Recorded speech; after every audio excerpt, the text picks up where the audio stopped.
네, 안녕하세요, 여러분. 이제 우리는 근대 한국 사상에 대해서 같이 배워보도록 하겠습니다. 우리가 지금까지 한국에 대해서 할 때는 성리학 중심으로 얘기를 했었는데, 성리학 말고 우리 한국에는 어떤 사상들이 있었는지 같이 알아볼 거예요. 자, 방금 얘기했듯이 우리나라는 특히 조선시대에는 성리학이 대세였습니다. 그래서 성리학이 아니면은 모든 종교든 모든 학문이든 다 배척되는 그런 시기였어요. 조선시대에 이런 책이 있었습니다. 불시잡편이라는 책이 있었는데 이 책의 내용이 뭐냐면요. 성리학을 굉장히 긍정하고 이제 불교를 비롯한 다른 학문들은 모두 이제 나쁜 학문이라고 얘기를 합니다. 그만큼 성리학이 중시되고 그 외의 학문들은 배척되는 그런 시기였어요. 자, 그렇다면 우리가 양명학도 배웠는데 중국이 왕양명, 양명학도 배웠는데 한국에는 양명학이 없었을까? 한국에도 양명학을 공부하는 사람들이 있었습니다. 그래서 그 공부했던 그 학파를 뭐라고 부르냐면 강화학파라고 부릅니다. 자, 이 강화학파는요, 양명학을 중심을 공부한 사람들이긴 한데, 특징은, 기본적인 특징은 뭐 비슷해요. 그런데 여기 양명학뿐만 아니라, 불교, 그리고 도교까지 굉장히 폭넓게 공부를 했던 사람이라고 얘기를 할 수 있겠습니다. 그래서 양명학을 중심으로 불교와 도교를 탐구했다라는 특징을 가지고 있습니다. 대표 학자로는요, 이제 하곡 정제두라는 사람이 있는데요. 이 정제두란 사람은 1600년대 중기 사람으로 제가 기억을 하고 있습니다. 1600년대 중반부터 1700년대 초중반, 30년대인가 그쯤까지 살아 계셨던 인물로 기억을 하거든요. 이분은 뭐 강화학파의 가장 대표적인 인물이라 생각하면 되고 내용은 이 양명학을 핵심으로 삼고 있습니다. 그래서 여러분들 학습지에 선생님이 이 하곡 정제두의 사상에 대해서 간략하게 넣어놨으니까 한번 읽어보길 바랍니다. 뭐 똑같이 심증리 얘기하고 취향지 얘기합니다. 그 정도예요. 빠르게 넘어갈 겁니다. 자, 그리고 우리가 실학에 대해서 잠깐 얘기를 했었죠. 우리 다산 정약용 할 때 실학 사상도 했었습니다. 자, 이 실학이 나오는 배경에 대해서도 선생님이 설명을 했었는데, 그 임진왜란과 뭐 병자호란 같은 여러 가지, 이제 외세 침략들이 있었는데, 그 당시에 있었던 조선시대의 핵심 사상이었던 성리학은 그런 외세의 침략에 대해서 효과적으로 방어하지 못하고 또 여러 가지 대안을 제시하지 못한다. 그래서 실용성이 떨어진다라는 비판들이 많았습니다. 자, 그렇다 보니까 우리가 좀 더 특히 백성들이 실생활에 유용한 학문을 해야 되지 않겠느냐라는 비판들이 조선시대에도 계속 나왔었어요. 그러다가 이제 연안 박지원이라는 사람이 청나라를 가서 보고 듣고 했던 그런 경험들을 이제 열하일기라는 책에 쓰고 그 열하일기가 우리 조선에 배포가 되면서 역시 우리는 청나라 예전에 오랑캐의 나라라고 얕봤던 이제 청나라보다 더 뒤떨어지는 문화를 가지고 있다. 그러면 그 원인이 무엇이냐라고 판단을 내리고 이제 우리도 이제 실생활에 유용한 학문을 해야겠다라는 생각이 이제 커지기 시작합니다. 자, 이제 다산 정약용의 얘기를 다시 할 건 아니고요. 주요 경향을 한번 봅시다. 실학에서 강조하고 있는 세 가지가 있는데요. 자, 첫 번째는 경세치용이라는 겁니다. 자, 우리가 학문을 할 건데 그냥 실생활과 동떨어진 이야기를 할 것이 아니라 학문이라는 것은 세상을 다스리는 일과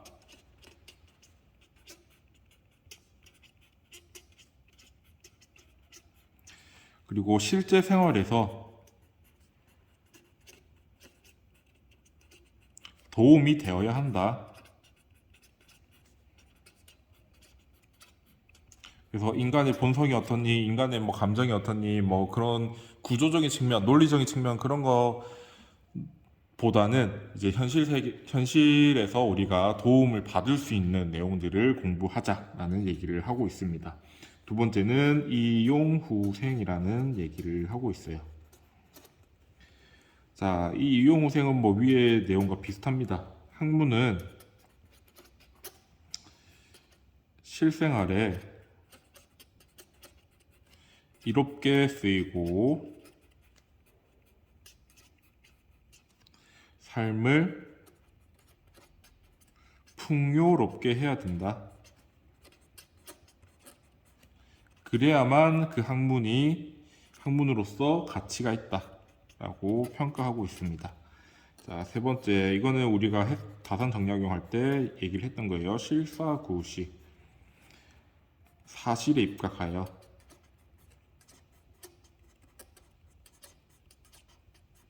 옳음을 구해야 한다.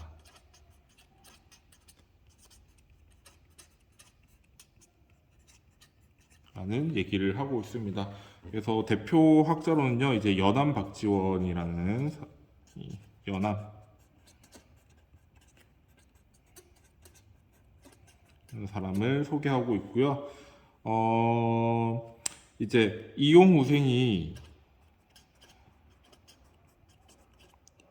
이용후생 학문은 실생활에 이롭게 쓰이고 삶을 풍요롭게 해야 된다. 이게 이루어져야만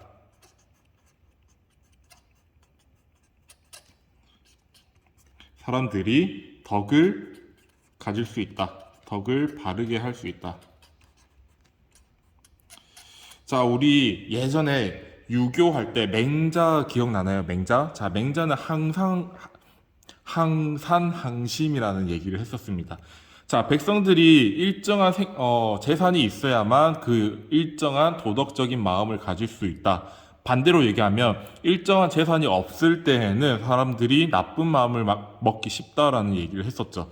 자, 그와 유사한 얘기를 하고 있습니다. 이용후생, 일반 백성들이 삶이 풍요로워야만 도덕적인 생각을 할 수 있는 것이지, 풍요롭지도 않은데 맨날 밥을 굶고 이제 굉장히 힘들게 사는데 어떻게 덕을 실천할 수 있겠느냐라는 생각을 갖고 있는 거죠. 그래서 이제 학문이란 것은 이용후생할 수 있어야 한다. 그래야만 학문이 사람들이 덕을 바르게도 할 수 있다라고 설명하고 있습니다.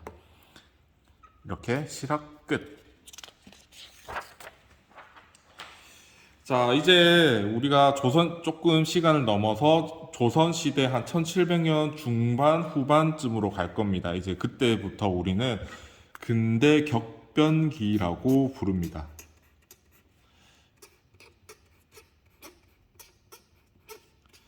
자, 근대 격변기, 격변한다라는 것은 굉장히 여러 가지 것들이 순식간에 확 바뀐다라는 얘기죠.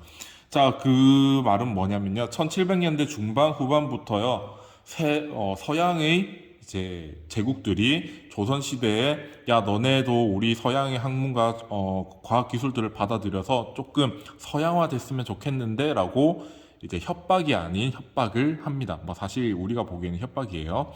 자, 그러다 보니까 그 우리 조선 안에서도 이제 서양의 문화를 받아들일 것인가 받아들이지 않을 것인가, 또 서양이 우리나라를 침략하는 것으로 볼 것인가 아니면 우리는 서양을 따라갈 것인가, 뭐 그런 식의 입장이 갈립니다. 그래서 이 시기에는 어떤 사상들이 있었는지 같이 알아보도록 할 거예요. 자, 근대 격변기에는요, 이제 배경을 잠깐 설명할 건데, 이제 대내적 배경, 조선 안에서의 배경, 그리고 대외적, 이제 우리나라 조선 안에서 발생하는 문제가 아니라 바깥에서 원인이 생긴 그것을 대외적 배경이라고 얘기를 하겠습니다. 자, 대내적, 조선시대 안에서는 어떤 문제점을 가지고 있었냐면, 자, 조선은 기본적으로 신분 제도가 있었습니다. 그래서 신분 차별이 있었는데 이게 가면 갈수록 더 심화되었었습니다. 그래서 이제 노비들이나 천민들은 나 이제 못 살겠다라고 하면서 시시탐탐 양반들과 갈등을 하게 됐었습니다. 그리고 양반들도 천민들을 가만히 내버려 두지 않았어요. 자, 그리고 지배 계층이 수탈하는 것이 늘어났다. 자, 그래서 이제 쌀을 빌려주면서도 쌀을 빌려줄 때는 막 모래랑 쌀 막 섞어가지고 안 좋은 걸 빌려줘 놓고 갚을 때는 막 2배, 3배 갚으라고 얘기를 했었죠. 황곡 이런 거. 자, 그리고 이제 우리나라 조선에서 굉장히 공고하게 있던 유교 사상이 흔들리기 시작합니다. 앞에서 실학 얘기가 나왔었잖아요. 이거 맞는 거 맞아? 라고 얘기를 하게 되는 거죠. 잠깐만. 자, 유교 사상의 정당성과 지배력이 많이 떨어졌다. 그럼에도 불구하고 아직 큰 영향력을 끼치고 있긴 했어요. 자, 그리고 매관, 매직. 자, 관직을 사고 파는 것을 매관, 매직이라고 얘기를 합니다. 이때 뭐 이제 관직이 되기 위해서는 막 쌀 1만 석을 뭐 내야 된다? 뭐 그런 식 가격표가 있었어요. 관직마다 가격표가. 그래서 내가 이 관직을 얻기 위해서는 내가 얼마만큼 내야 된다. 관직을 국가를 위해서 힘쓰는 관직을 돈 주고 사고 판다라는 게 얼마나 부패했는지를 알 수 있는 부분이죠. 그래서 이런 사회적 모순이 많아졌다. 우리 최근에 철인왕후 뭐 이제 역사적 완전히 100% 사실적인 것은 아니지만 약간 그래도 그 얼마나 어려운 상황이었는지 조금 엿볼 수 있는 드라마였죠. 그래서 종합하자면 왕족과 사대부 그리고 계층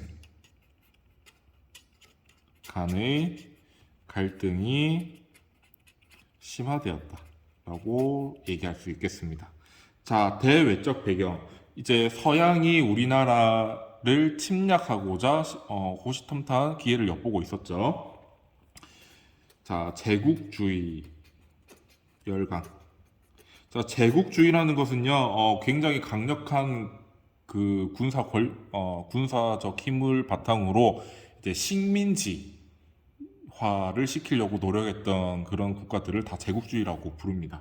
자, 이런 열강들이 우리 조선을 침략하고자 했다. 자, 그리고 그와 동시에 서학, 천주교죠. 천주교가 우리 조선에 들어오게 됩니다. 그리고 서양의 통상, 개화. 이제 경제적으로 너네는 조선 너네는 너네끼리만 놀지 말고 이제 우리 서양과도 같이 국제 무역을 하자라고 얘기를 하는 게 통상이라고 얘기할 수 있겠습니다. 그래서 이것들을 요구했다. 말이 요구지 사실 강요한 거예요. 협박한 거예요. 총 들이밀면서 너네 개방하지 않으면 우리가 너네를 침략할 수밖에 없어라고 이제 협박을 한 거죠.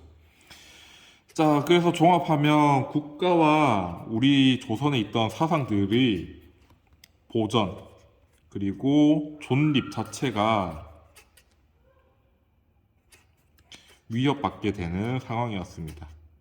자, 이런 시기에서 이제 어떤 사상들이 나왔는지 같이 알아볼 거예요. 자, 제일 먼저 나오는 거는요. 지금 조선의 현 상황을 지금까지 조선의 현 상황들을 유지하자. 서양의 침략 이런 것들 다 무시하고 못 들어오게 하자. 막아버리자 하는 사람들이 있습니다. 그 사람들을 통칭해서 위정척사라고 부릅니다. 우리 한국사 시간에서 배웠죠. 자, 위정척사의 의미. 올바른 것은 지키고 거짓된 것은 배척해야 된다 라는 겁니다. 자, 근데 여기서 올바른 것이 무엇일까? 방금 선생님이 위정척사 얘기할 때 지금까지의 조선을 있는 그대로 지켜내자라는 얘기를 했었죠. 그 올바른 것은 유교적 가치관, 그리고 유교적인 질서를 얘기합니다. 양반과 상놈이 있고 그런 것들을 얘기하는 거죠. 그리고 양반들은 과거 시험을 칠 수 있고 천민들은 과거 시험을 칠 수 없다. 뭐 이런 것들. 그런 질서들이 있었잖아요. 자, 그리고 이 거짓된 것이란 이제 서양, 그리고 일본의 문물을 얘기합니다. 자, 여기 일본이 왜 들어가 있냐면요. 일본은 이 당시에 이제 메이지 유신이라고 해서 서양의 문물을 적극적으로 받아들이려는 그 정부라고 해야 될까요? 막부라고 해야 될까요? 아무튼 그 메이지 유신이 서양에 대해서 굉장히 긍정적이고 이제 적극적으로 받아들였다라고 하는 분위기였어요. 그래서 사실 일본이라고 칭하면서도 이제 일본과 이제 서양화된 일본을 얘기하는 겁니다. 자, 이런 위정척사도 우리가 지금 보면은 이 위정척사가 이제 근대화를 늦췄다라는 비판적인 평가가 좀 있긴 한데, 그래도 의의를 찾아보자면 어떤 것이 있느냐. 유교의 절의 정신. 이제 약간 의리 같은 거예요. 의리. 유교 이외에 다른 것들을 받들게 되면은 나는 유교를 배신하는 거고 그것은 잘못됐다라고 생각하는 것입니다. 그래서 유교의 절의 정신을 바탕으로 조선의 생존 그리고 주체성을 지켜내고자 노력했다라는 의의를 볼 수 있습니다. 그리고 이런 정신은요, 나중에 항일의병으로 이어지기도 합니다.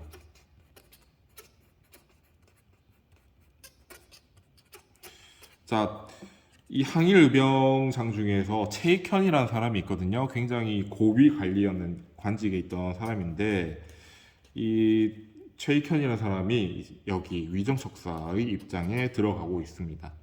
뭐 이항로라는 사람도 있고 최익현이라는 사람도 있고.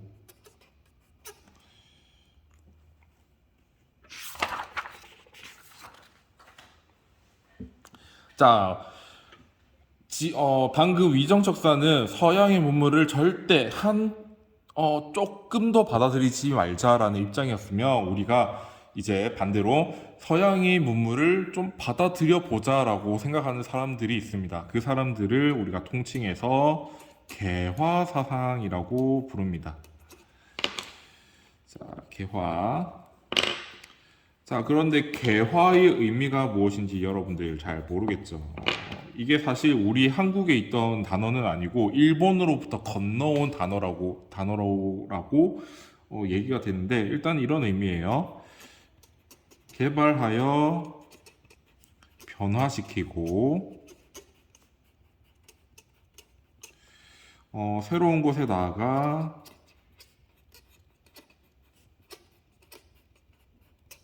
자립하며 장점을 기르고 단점을 버리자. 자, 뭐 긴 얘기인데 여기 특히 제일 앞에 있는 개발하여 변화시킨다. 여기서 개화라는 단어가 나온 것으로 전해지고 있습니다. 이거를 의미. 자, 2번. 자, 그러면 이 개화 사상은 이제 어떤 의미를 가지고 있느냐? 의의를 가지고 있느냐?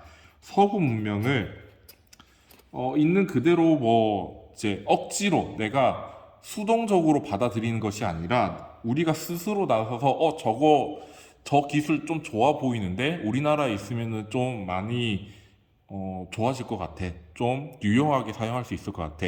능동적으로 수용하는 또는 주체적으로 수용하는 측면을 가지고 있습니다. 능동적으로 하자.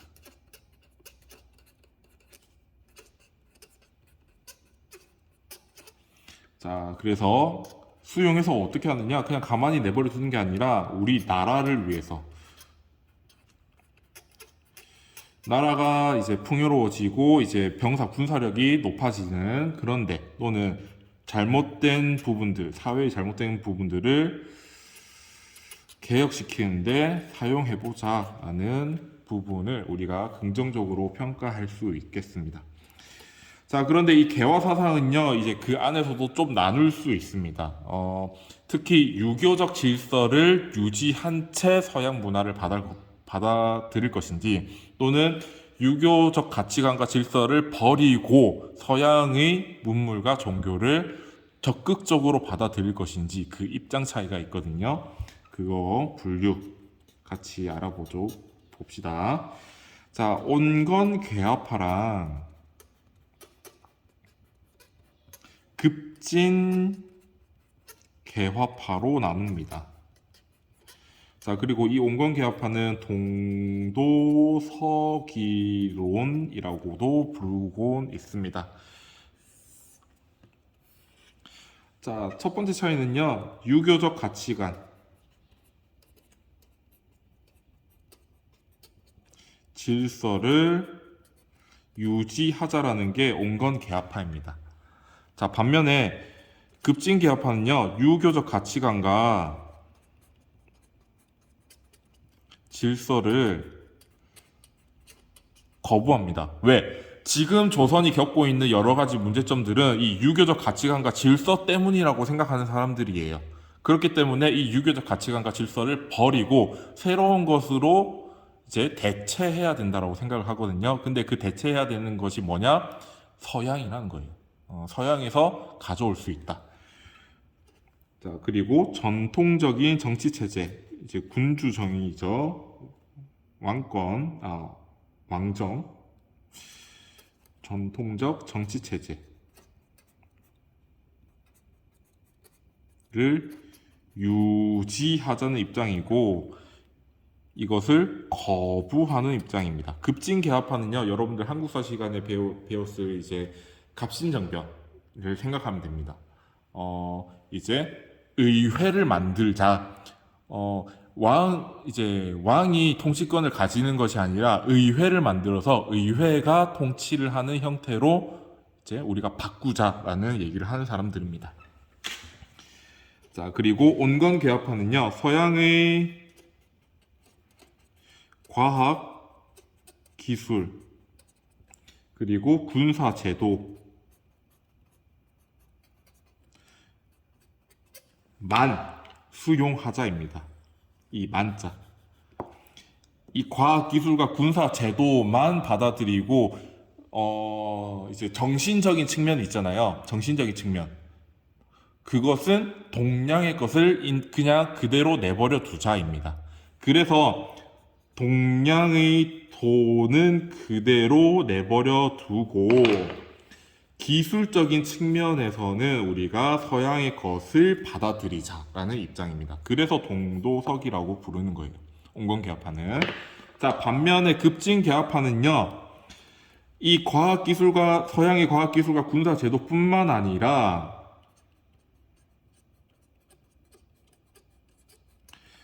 종교와 학문 이런 것들도 다 받아들이자 라고 생각하는 사람들입니다. 그래서 동양의 도를 지키는 것이 아니라 동양의 도가 잘못됐으니까 그것도 버리고 서양화 되자라는 사람들이 급진개화파입니다. 물론 모든 급진개화파가 이런 얘기를 하는 것은 아닐 거예요. 그렇지만 대체적으로 이런 특징을 갖는다라고 생각을 하면 되겠습니다. 이렇게 개화사상, 온건개화파와 급진개화파로 나눌 수 있다.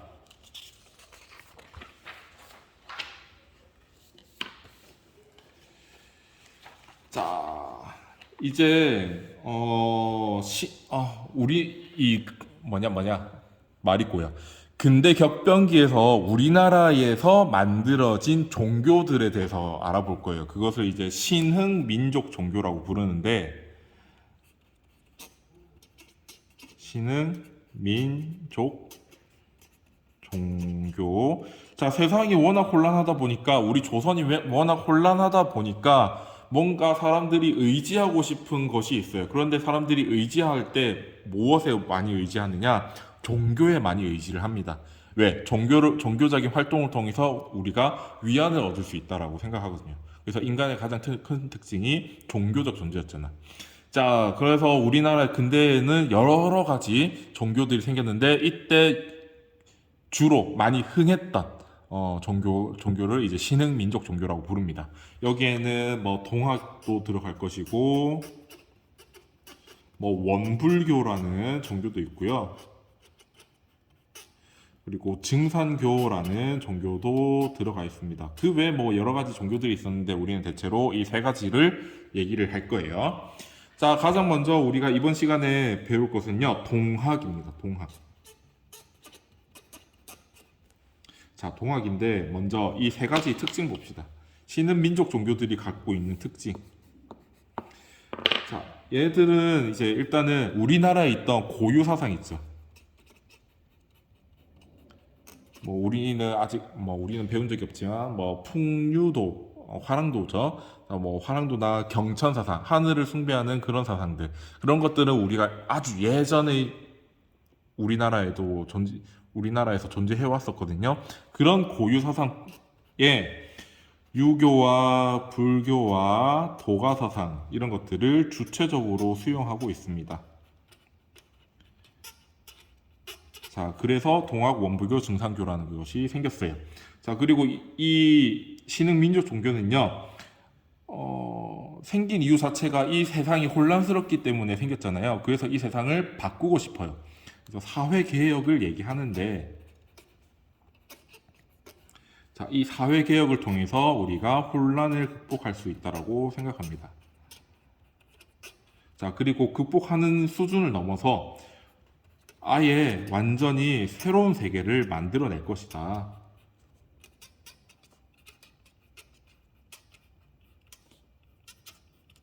자, 그런데 이 사상을 무엇이라 얘기하느냐? 후천개벽 사상이라고 얘기합니다. 자, 후천, 이제 뒤에 나온 하늘이라는 얘기인데, 선천시대. 자, 선천이란 것은 우리가 여태까지 살아왔던 세계를 얘기해요. 근데 이 선천 세계를 보니까 어때요? 뭐 양반과 천민이 존재하고, 양반이 노비들을 굉장히 학대하죠. 괴롭히죠. 그리고 천민들은 자신의 재능과 능력들을 발휘하지 못하는 사회 구조들이 있었습니다. 자, 그래서 이 선천은 굉장히 차별이 강조되는, 그리고 억압받는 사회라고 생각을 하면 됩니다. 자, 그래서 이런 선천 세계를 완전히 없애버리고 새로운 세계, 후천 세계를 만들어낼 것이다. 즉, 이상 세계를 만들 것이다. 자, 그런데 여기서 또 여러분들이 기억해야 될 것은 뭐냐? 이 이상 세계는 우리가 죽어서 다음 생에 좋은 세상에서 태어난다라는 생각이 아니라, 우리가 지금 살고 있는 내세가 아니라 현실에서, 현실 세계, 현세에서 실현하려고 노력하는 겁니다. 그래서 여러분들 이 부분도 기억을 하면 좋을 것 같아요. 자, 그러면 대표적인 신흥 민족 종교는 동학이 있습니다. 같이 공부해 보도록 합시다. 자, 이 동학은요, 나중에 천도교라고 불리기도 합니다.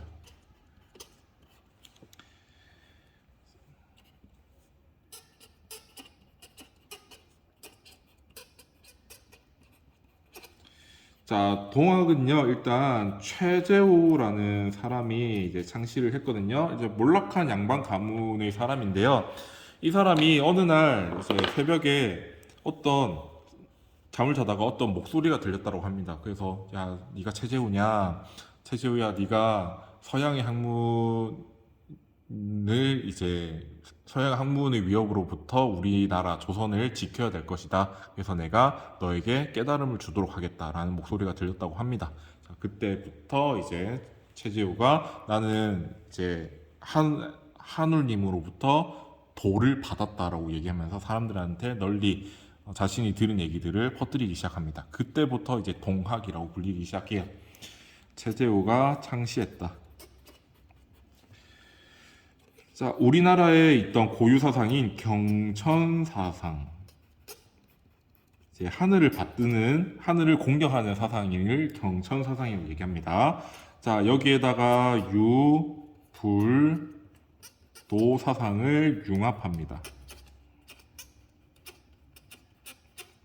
자, 이제 경천 사상과 유불도 사상을 융합해서 무엇을 목적으로 삼고 있느냐?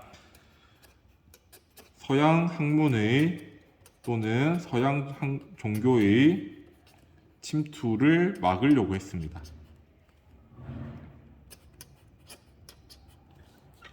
자, 그리고 동양의 도를 지키려고 했습니다.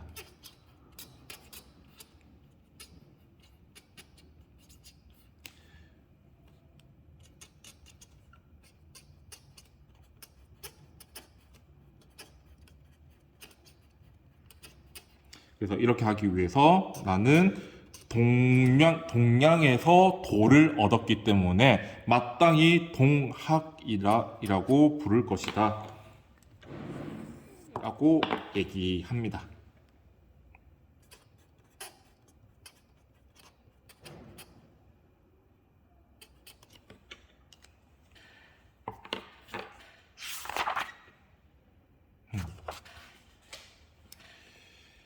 자, 그러면 동학의 목적이 무엇인가?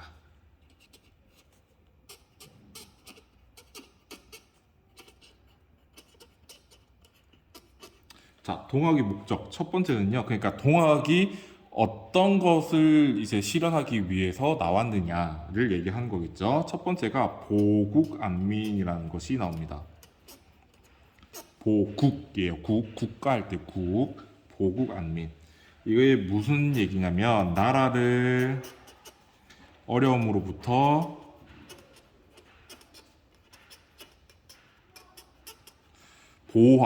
보호하고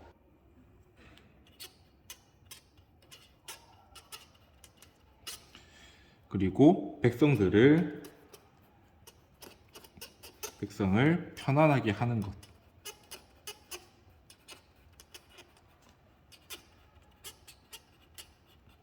자, 그래서 나라를 한자로 하면 뭐죠? 국이죠. 국. 이제 한자는 이제 서술어가 영어처럼 서술어가 먼저 나오니까 백성을 편안하게 한다. 편안하게 한다. 무엇을? 백성을 안민. 그래서 보국안민인 겁니다. 자, 그리고 포덕천하라는 것이 있습니다. 자, 이거는 이제 한울이라는 존재가 나오는데요. 한울님의 덕을 온 세상에, 온 천하에 펼친다.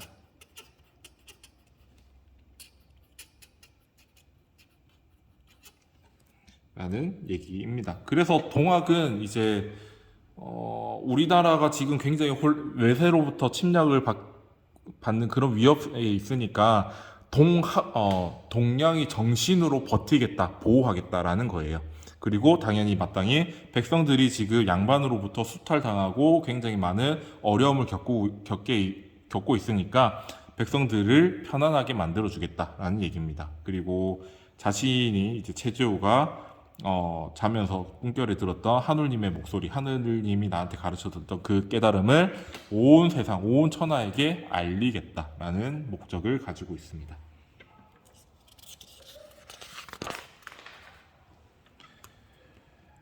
자, 이 동학도요, 후천개벽 사상을 가지고 있습니다.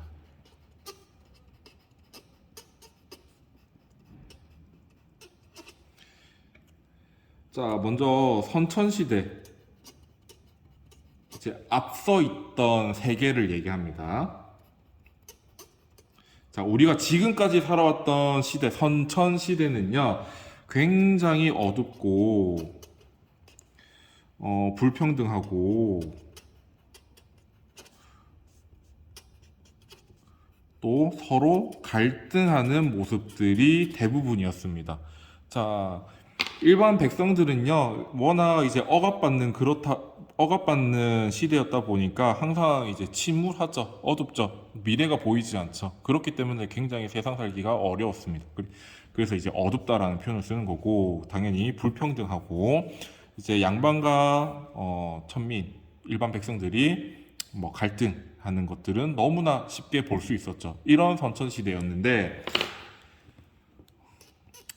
이제 최재우가 내가 봤을 때 이 선천 시대, 우리가 살아왔던 시대는 이제 끝이 보일 것 같아. 이제 망할 징조가 좀 보여.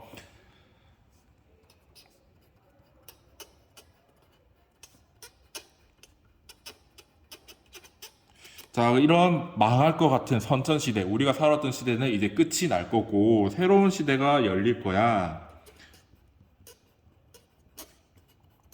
후천 시대가 열릴 거야. 그래서 후천 개벽을 얘기합니다. 자, 이런 후천 개벽, 후천 시대는 어떤 것이냐? 굉장히 밝습니다. 미래가 보여. 내가 열심히 살면 집도 살 수 있고 그럴 것 같아. 행복하게 살 수 있을 것 같아. 굉장히 미래가 밝습니다. 자, 그리고 불평등한 것이 아니라 평등합니다. 자, 그리고 굉장히 살기 좋아요.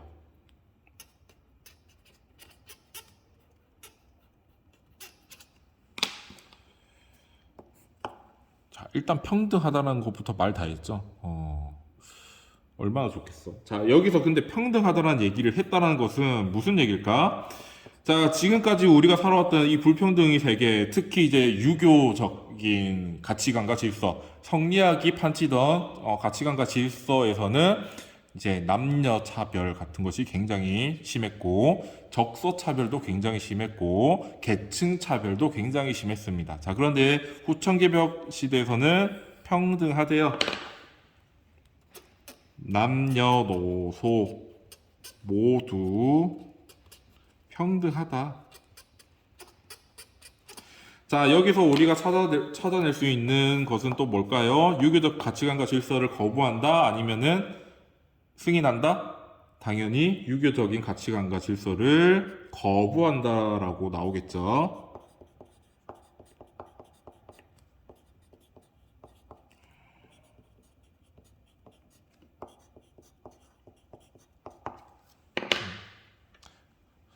자, 그래서 이제 동학을 믿는 모든 사람들은 평등하다라는 것을 굉장히 강조하고 있습니다. 동학에서는. 그래서 굉장히 이제 엄청 많은 사람들이 이제 동학을 믿고 따르게 됩니다. 그래서 나중에 이제 동학 농민 운동도 나오고 그렇게 되잖아요. 그래서 여러분들 뭐 동학과 관련된 그림이 이제 한국사 교과서에 있는 걸로 아는데, 거기 이제 사람들이 촛불 들고 있는, 촛불인가 뭐 양초인가 뭐 들고 있는 그림이 있을 겁니다. 거기 보면요, 여성도 거기 들어가 있어요. 그 당시에는 여성이 어떤 종교에 참여한다? 굉장히 핍박받는 그런 시대였거든요. 유교적인 가치관과 질서에서는. 근데 동학에서는 여성도 얼마든지 참여할 수 있다라고 허용하고 있죠. 그래서 얼마나 사람들한테 위안을 줬을까 생각해 보면 대단한 것 같아요. 자, 한울이라는 존재가 나옵니다. 이제 서양 천주교에서 말하는 하느님을 이제 빗대서 한울이라고 얘기를 한 거예요. 동양에서의 이제 하느님, 신과 같은 존재죠. 자, 뭐 한울이라고 얘기를 하기도 하고, 천주, 하늘의 주인 또는 상제라고 부르기도 한답니다. 자, 이 한울은 어떤 존재냐? 만물을 주재하는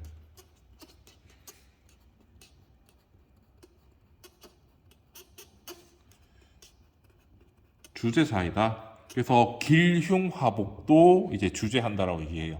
뭐 저 사람이 굉장히 올바른 행동을 굉장히 많이 했다면 그 사람한테 좋은 복을 가져다 주고, 또 저 사람이 다른 사람을 굉장히 못 살게 군다든가 괴롭힌다면 이제 하늘님은 그 나쁜 짓을 하는 사람한테 벌을 준다든가 그런 식으로 모든 것을 자기가 마음대로 할 수 있는 주제자라고 얘기하고 있습니다. 자, 그런데 이 한우는요, 서양의 하느님은 인간 안에 있는 것이 아니라 인간이 바깥에 따로 존재하잖아요. 그런데 동학에서 한울은 인간의 마음 속에 존재합니다.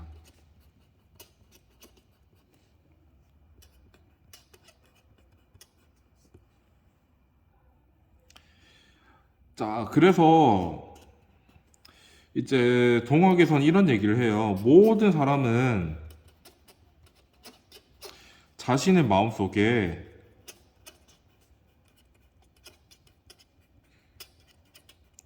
한우를 모시고 있다는 점에서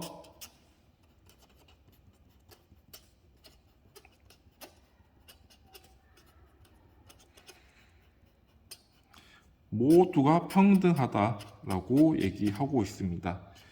자, 이런 측면을 봤을 때 이 동학은 굉장히 인본주의적이다. 신 중심이 아니라 인간이 중심이 되는 측면을 가지고 있다. 인본주의. 자, 그리고 사회평등주의라고 얘기합니다. 자, 한자 그대로 치면 사회라는 것은 뭐 해석에 따라서는 네 가지 바다 뭐라고 해석하기도 하고 또는 이제 모두 온 천하를 얘기하기도 합니다. 아무튼 사회평등주의라는 것은 모든 사람들 진짜 피부색 다른 거 상관없어. 성별이 다른 거 상관없어. 지역 뭐 출신 지역이 어딘지 상관없어. 그냥 우리 인간은 모두 평등해라고 얘기하는 거. 그 정도로 인간을 평등하게 바라본다는 점을 특징으로 가지고 있습니다. 자, 그래서 이것과 관련된 얘기들이 단어들이 많이 나와요. 시천주라는 단어가 나옵니다. 시천주는 사람의 마음속에 하늘님을 모시고 있다. 시천주 또는 하늘님을 모셔라라고 해석하기도 합니다. 자, 인내천 사람이 곧 한울이다라고 얘기하는 겁니다. 그만큼 이제 사람의 가치를 높여주고 있는 거죠. 양반인지 중인인지 상관없어. 그냥 하늘님을 모시고 있는 인간이라면 모두 똑같아. 그리고 하늘님과 같이 굉장히 고귀한 존재야라고 얘기하고 있죠. 자, 그리고 오심즉 여심이라는데 한자로 치면 굉장히 어렵잖아요. 근데 나 우리 자신 나 자신 나의 마음이 곧 너입니다. 너여 너의 마음과 같다. 그래서 네 마음과 내 마음이 같은 거야. 뭐로 같을까? 하늘님으로 같죠. 그리고 또 나오는 게 사인여천 받들어라 라는 겁니다. 받들어라. 무엇을? 인간을 같을 여자입니다. 무엇과 같이? 하늘님과 같이. 인간을 하늘과 같이 받들어라. 그만큼 인간을 굉장히 존귀하게 대우해라 라는 얘기입니다. 여러분들 이제 칸트를 안다면은 약간 칸트적인 그런 그런 얘기라고 생각을 하면 되겠습니다. 사인여천. 인간이 곧 하늘님으로 하늘님을 모시듯이 대우해라 라는 얘기예요. 굉장히 그만큼 인간을 중시하고 있다는 거, 그 가치를 굉장히 높이 사고 있다는 거. 자, 네 번째. 동학에서는요, 일단 일종의 수양에 대해서 얘기를 합니다. 수양에 대해서 얘기를 하는데 사실 별거 없어요. 자, 신, 두 번째, 성, 세 번째 경이 나옵니다. 자, 이 신자는 한자 그대로 믿을 신자입니다. 믿음에 관한 거예요. 자, 믿어라는 건데 무엇을 믿어라? 하늘님을 진심을 다해서 믿어라.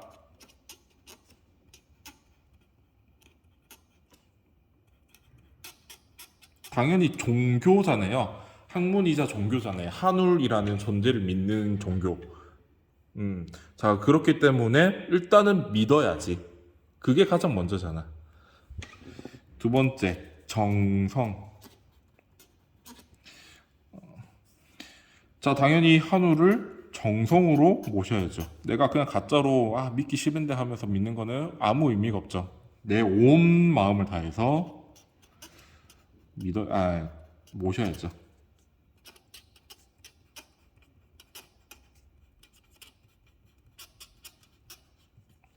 자, 경은 공경을 얘기합니다. 뭐 말 그대로 한우를 공경하는 거예요.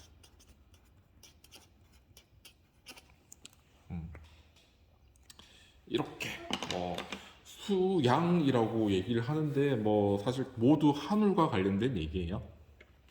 한우를 믿는 것, 한우를 모시는 것, 한우를 공경하는 것, 그거를 꾸준히 해라는 겁니다. 굉장히 다분히 종교적이죠. 뭐 아무튼 일단 이렇게 신은 민족 종교 중에 동화까지 했습니다. 뭐 그렇게 어려운 내용은 아니죠. 아무튼 뭐 그래도 이제 인간을 굉장히 평등하게 바라보고 있다는 점이 이제 근대 조선시대에서는 꽤 어려운 일이었는데 이렇게 했다는 점은 정말 대단하다라고 생각을 하고 있습니다. 자, 아무튼 우리는 오늘 수업은 여기까지 하고 다음 시간에 또 남은 부분 같이 공부하도록 합시다. 고생 많았습니다. 안녕, 끝.